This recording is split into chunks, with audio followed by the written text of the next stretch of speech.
If you're a year or so from retirement, then you want to make sure that all your ducks are in a row, and this video will cover some of the most important things to think about now. This is a time to shift from general ideas to specific decisions, and we want to make sure your income, cash, investments, healthcare, lifestyle, and more are all ready for this big event. And this whole conversation is less about chasing returns and more about reducing any avoidable mistakes. So the first thing's pretty basic, but we want to build or check your cash reserve. I prefer to prioritize risk management over tax management. A lot of people get excited about the tax stuff, but I think it's better to watch out for those risks first. So how much of a cash buffer do you want as you go into retirement? This primarily helps you avoid selling when markets are in a steep downturn and you have losses in your account. You won't necessarily avoid selling at a loss forever, but it can help to dampen things. If bad timing happens, this might help ensure that you can still take that vacation that you planned for and might have already made a deposit on. And if you need to plan for a little bit less in the next year or two, that's okay. You've got time to figure that out. Really, this is just about reducing the chances of lying in bed at 2 a.m. staring at the ceiling. I've got an entirely different video on cash reserves. You can go check that out. But here's how I tell my clients to think about this. We want to know how much you need to withdraw each year.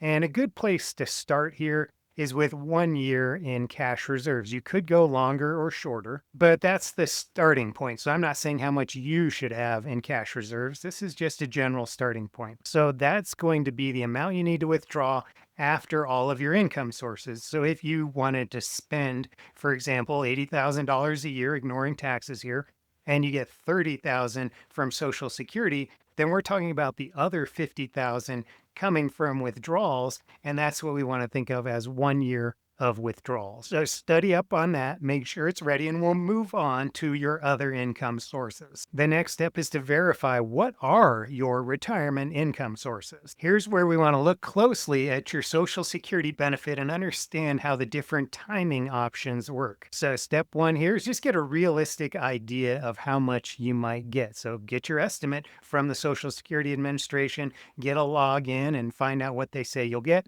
at your full retirement age, for example. But we want to think about Social Security in multiple different ways. For example, you might favor maximizing what you can get over your lifetime, or you might prefer just to get it as soon as you can while you can. Maybe you're thinking about a surviving spouse, or maybe you're thinking about tax strategies, which often involve delaying when you claim so you can spend down some of those pre-tax retirement accounts and maximize your Social Security benefit. The thing that surprises a lot of people is that you don't need to claim right when you retire. If that's really going to help you enjoy your days and spend some money, then that's great. You can do that. But if you haven't really thought about all of those other approaches, then I strongly suggest you do that and then make an informed decision. Now, on top of your Social Security income, maybe a pension, you're probably going to supplement what you get with some withdrawals from your retirement savings. That's how most people do retirement. I know that everybody wants to live off the interest or off of dividend income. They don't want to touch the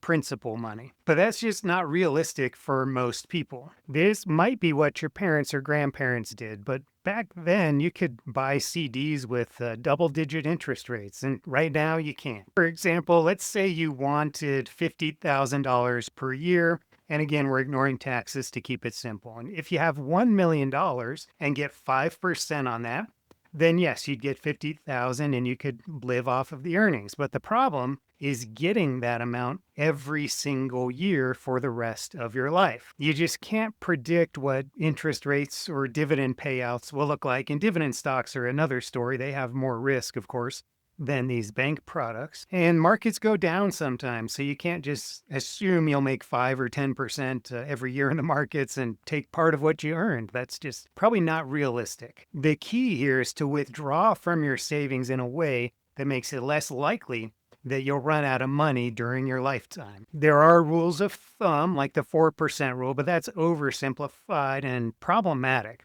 It might even make you spend less than you could during your retirement years. One of the best ways to think about this might be to look at adjustable spending, flexible spending. If you've ever heard of Guardrails, that's where you figure out when exactly you might need to make a change. So taking an example, let's say you have $800,000 and you have some retirement income sources. We're not going to get into all the assumptions, so don't use this as your retirement plan. But in this particular example, the person can spend $5,300 per month.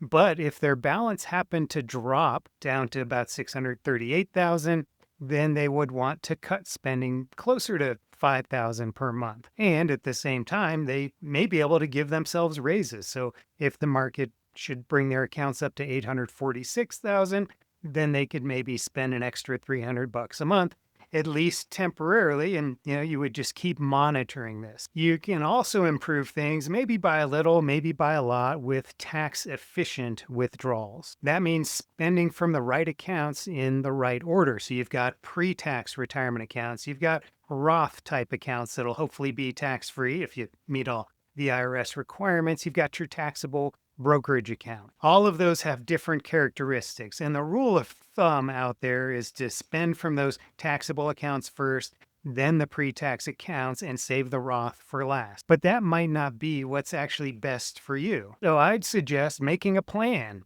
And that often involves drawing from those pre-tax accounts first, spending down those balances so you don't have huge RMDs or required minimum distributions later in life. And the way you make those accounts smaller is, again, either just withdrawing and spending that money, living off of it, or you could do Roth conversions, convert some money, take it from those pre-tax accounts, move it over into Roth type accounts, and then you can have tax-free money later. So how do you make that type of plan or figure that out? We want to look at what your future tax rates look like. How much are you going to be paying? Let's say, given that you're withdrawing from IRAs and you have Social Security income, what do those tax rates look like versus maybe what you could do today? Once again, I've got full videos on that. Go look for those. And we also want to look at pensions. If you have those, check out, again, how much exactly you'll get. Is there an inflation adjustment? What are the survivor options? How does the thing work? Just get a handle on that so that you know what to expect before you leave the workforce. All right, now let's talk investments. And this is where it can get emotional. And that makes perfect sense. When you're still earning income, the losses don't hurt as much. But once you walk away and you're just living off of your resources, then everything feels like a free fall. Because of that, some people assume that in retirement, everything should go to cash or bonds, treasuries, CDs. But it's important to look at risk in a couple of different ways. So yes, you would be able to avoid stock market risk if you make that type of move. But you might be exposing yourself to other types of risk, in particular, inflation risk. The issue here is that retirement can last for decades. And here we have the price of chocolate chip cookies going back, I guess, to the 80s or so. How much was it cost per pound of chocolate chip cookies? And you see sometimes when prices rose, you don't really see any sustained or lasting declines in those prices. And that tends to be the case for a lot of things. It's just prices tend to rise over time. And over the decades, that can really add up. So you still might want to pursue some growth with your investments. We're not talking about necessarily being 100% stock or 80% stock.